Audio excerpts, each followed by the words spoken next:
Yeah, that's more or less it, yeah. I'm here, I'm Dwayne Farr, as a representative of Citizens Commission on Human Rights, Bournemouth. This is about our campaign to raise awareness about the psychiatric labelling and drugging of children, in particular of ADHD. Hundreds of thousands of children are being prescribed psychotropic drugs that can cause heart irregularities, strokes, diabetes, violence, suicide and death. The National Health Service spends at least 50 million on child calming drugs a year. Parents are being coerced into putting their children on these drugs, either through schools or as a requisite for the child's education. What we're doing is to make a difference and lobbying the MPs and raising awareness. I'm going to show this 10-minute video which shows what the situation is here in the UK.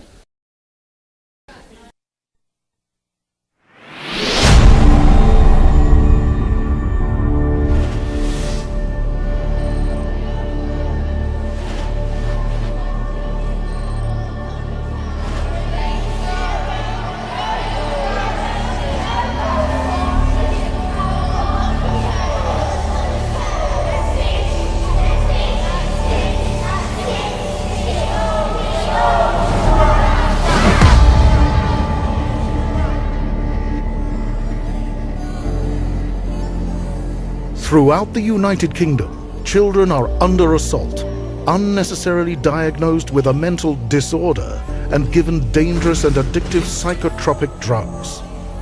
By far the most common of the diagnoses is attention deficit hyperactivity disorder, or ADHD, which can label a child as mentally ill, not on the basis of any scientific lab testing, but by means of a behavioral checklist. The diagnosis is given on a load of behavioural characteristics.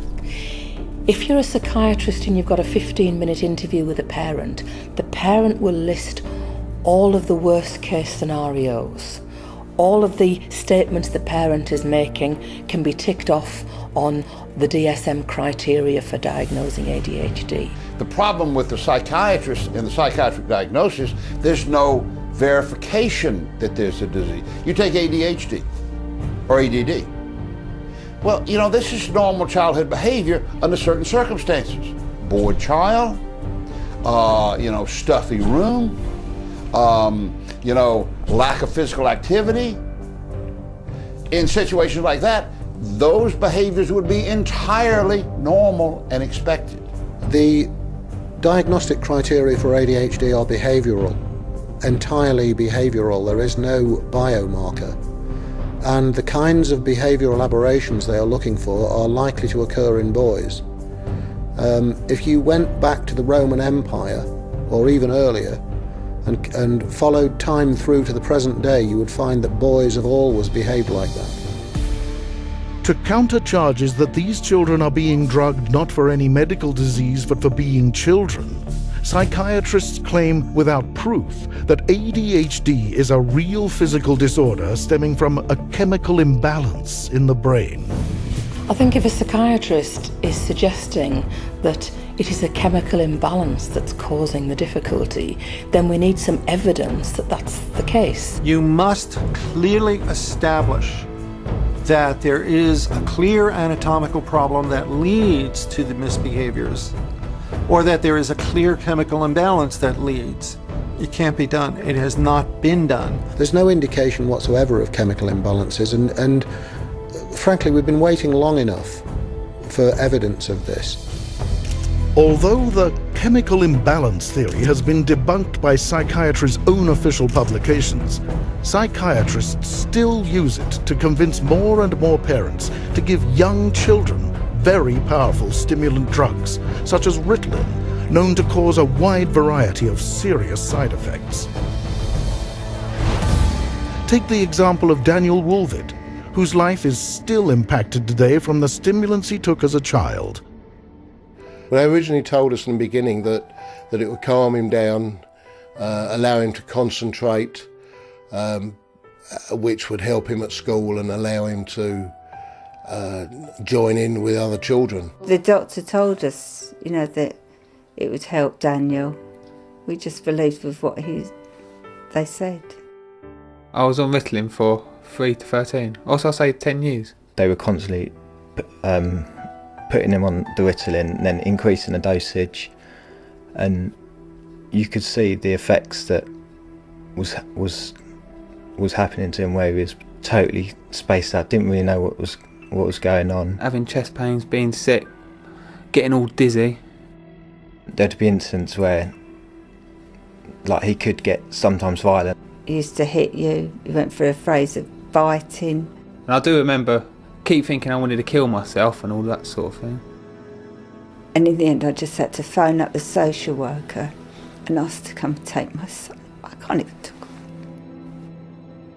I feel that the drugs have damaged him in as far as he's got 10 years of his life missing.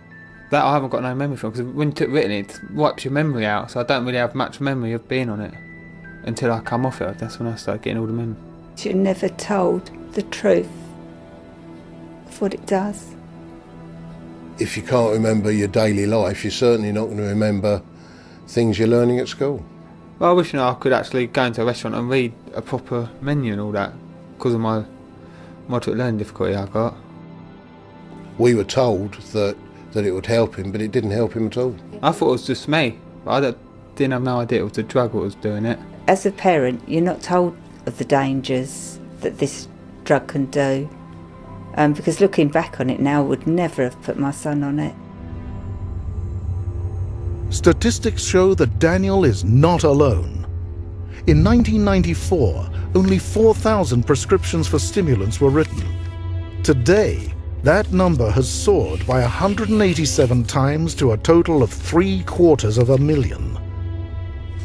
Psychiatrists want the world to think that giving children these drugs is perfectly safe, effective, and well tolerated.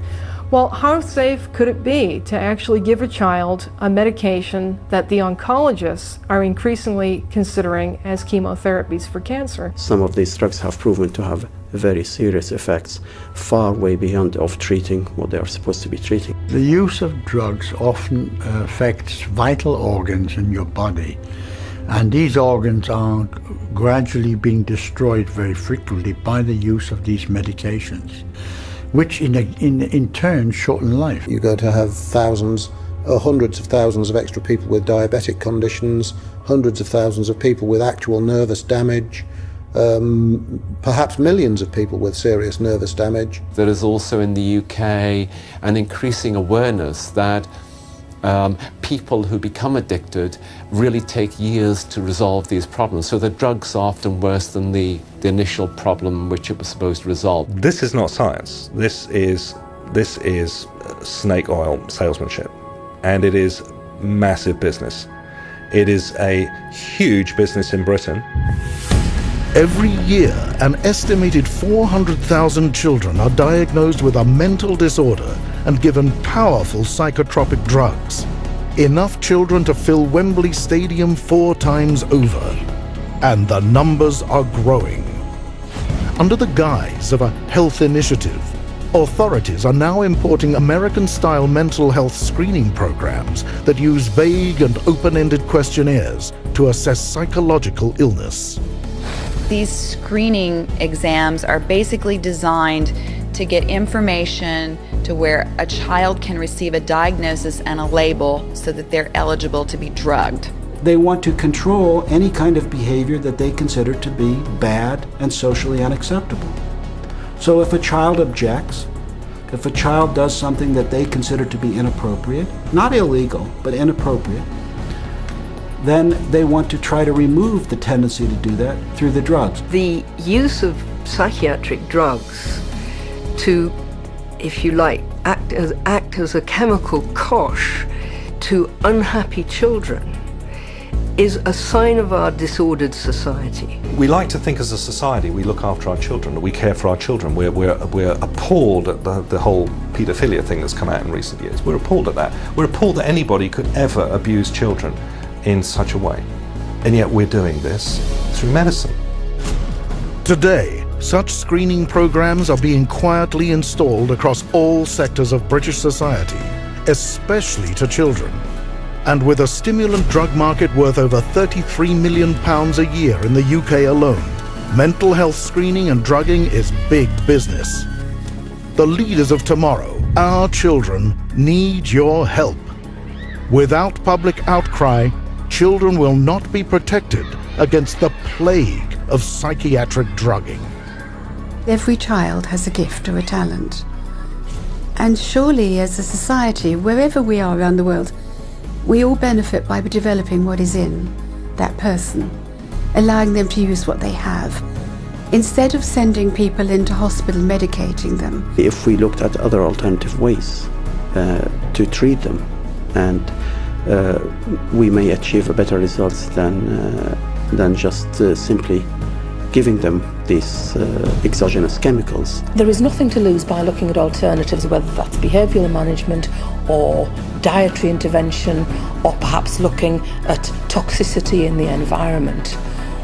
Where is the problem with going along that route first? When you take a child and you drug the child, you destroy the child's chances for development.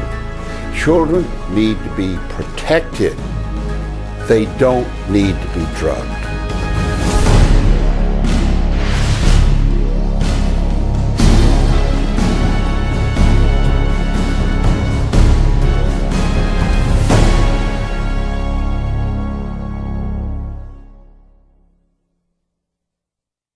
Okay, as you saw there, it showed examples of the effects that the drugs can have, prescribed specifically for ADHD. I've got a list here of some of the, well, what they define them as symptoms for ADHD. A child could fail to give close attention to details or make careless mistakes in schoolwork or other tasks. Work is often messy or careless, fails to complete schoolwork, chores or other duties, often talks excessively, is often on the go, like a lively child. So as you can imagine, these traits are quite normal for a lot of children. So yeah, this is some of the side effects of the drugs, which well, a lot of it's mentioned in the film, but here's some of them also listed here. Abdominal pain, aggression, blurred vision, depression, insomnia, violent behaviour, loss of appetite, a zombie appearance, and also in the worst case scenarios, suicide can be a complication or withdrawal for Ritalin and similar these amphetamine-like drugs. Yeah, so could we play the second video, please? My name's Daniel Bushell. Death and secrecy in the drug game coming up. The real link from Columbine to Sandy Hook. A supermodel ruined. The proof antidepressants are a sham.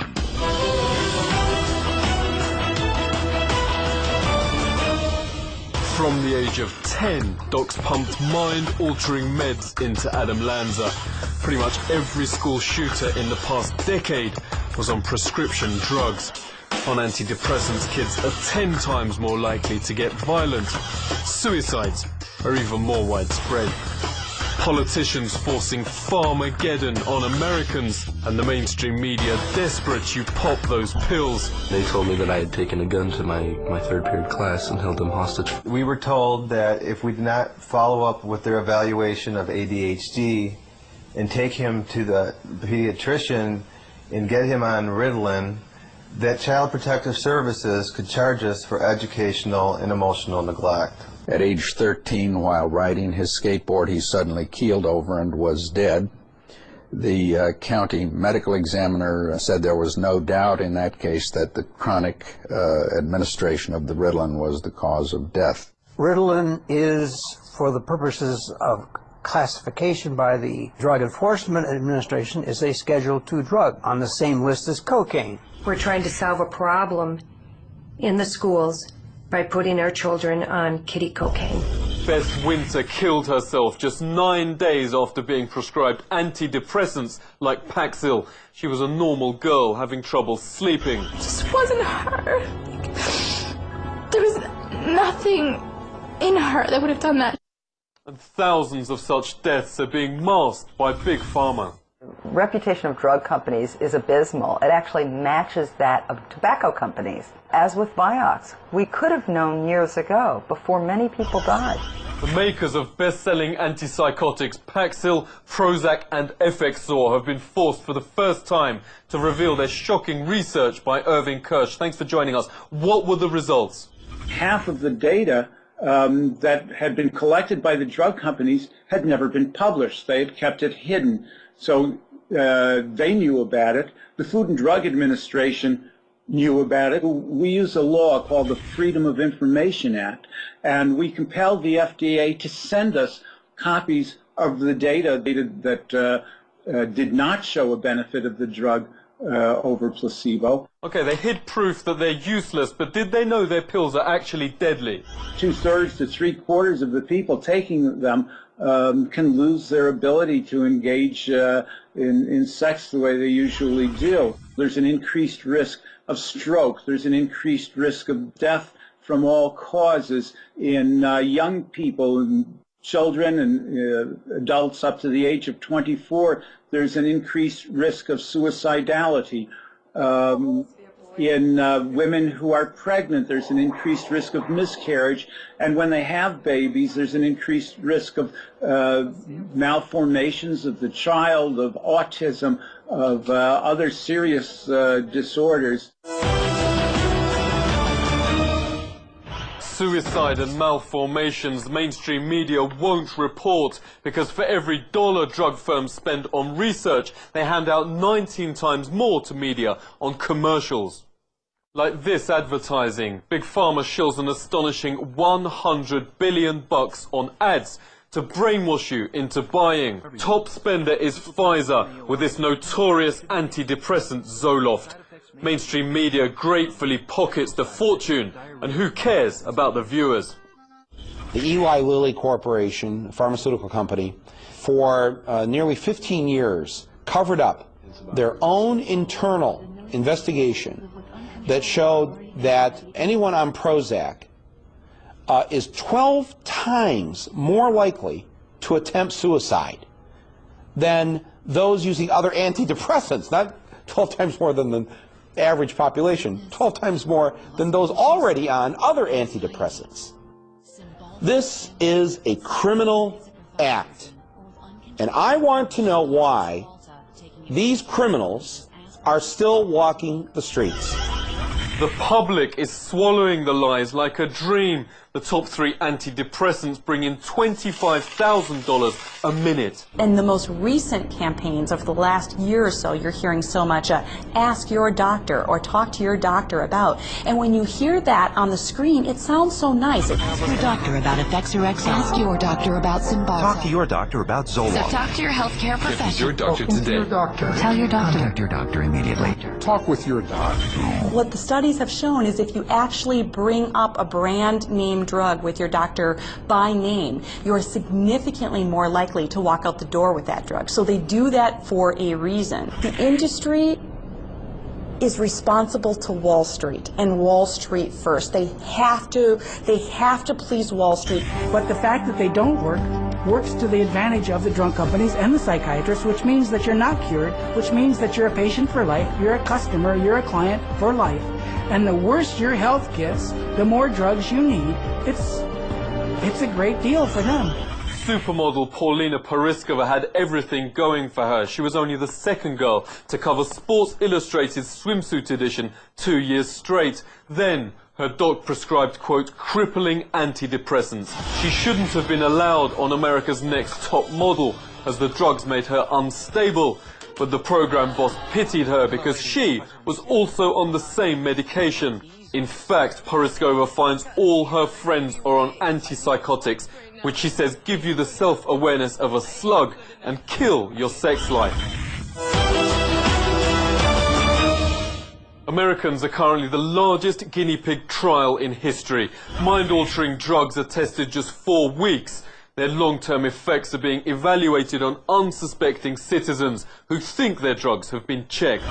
Then we see who dies, who has seizures, who has deformed children, who has epilepsy, who has diseases downstream, whose heart stops. The public is the clinical trial. No drug has side effects.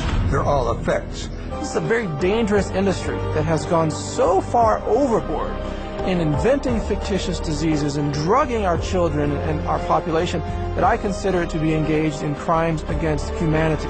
But why are the people we depend on, our doctors, telling us on mainstream media to pop pills?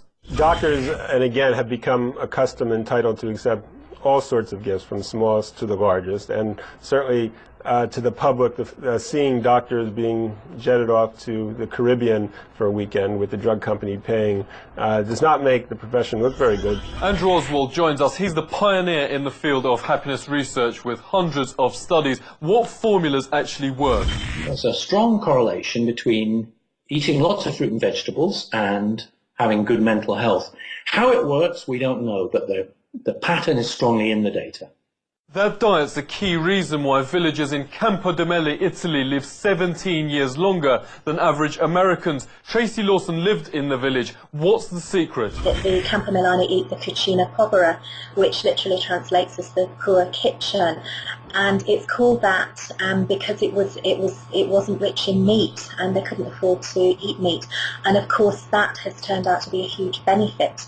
Yeah, which parts of the lifestyle can Americans or Brits take back with them? In a year in the Village of Eternity, I hope that I've shown people that they can take huge lessons and actually transport an awful lot of the lifestyle of Campodello to their homes, even if you live in the centre of a big city. If you're lucky, you might have a little bit of space to grow vegetables in pots. You know, things like potatoes and onions, you know, they pretty much grow themselves. They just need a little bit of water. And if you can't do that, if you can afford to, if you can buy organic vegetables and avoid overloading your system with the chemicals which are commonly used in mass agricultural production. Such common sense is out the question today in the States, where kids are the new drug target. Alea was seized from school and force-fed a cocktail of 22 drugs after a 10-minute computer class test called Teen Scream. When I saw for myself what they were giving her and how much and how often, I just thought, they're going to kill this child. And the parents were helpless. So it presents itself as being a wonderful, altruistic program, whereas in fact, I believe its cold-blooded and cold-hearted intent is to recruit more children into the very subjective diagnoses of mental illness and to treat those kids with medication. No regime in the history of this world has ever tried such a deadly mass drug experiment on its own people. The full effects will be seen on today's children in 50 years' time, when our current leaders aren't around to face consequences. Seek truth from facts. This is The Truth Seeker.